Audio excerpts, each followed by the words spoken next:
حضرت مسیح موعود علیہ الصلاۃ والسلام فرماتے ہیں، میں اس لیے بھیجا گیا ہوں کہ تا ایمانوں کو قوی کروں اور خدا تعالیٰ کا وجود لوگوں پر ثابت کر کے دکھلاؤں،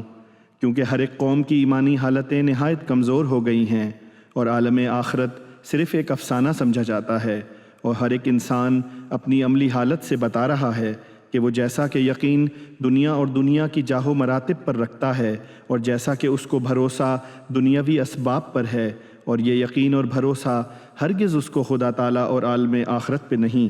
زبانوں پر بہت کچھ ہے مگر دلوں میں دنیا کی محبت کا غلبہ ہے۔ حضرت مسیح نے اسی حالت میں یہود کو پایا تھا، اور جیسا کہ ضعف ایمان کا خاصہ ہے، یہود کی اخلاقی حالت بھی بہت خراب ہو گئی تھی اور خدا کی محبت ٹھنڈی ہو گئی تھی۔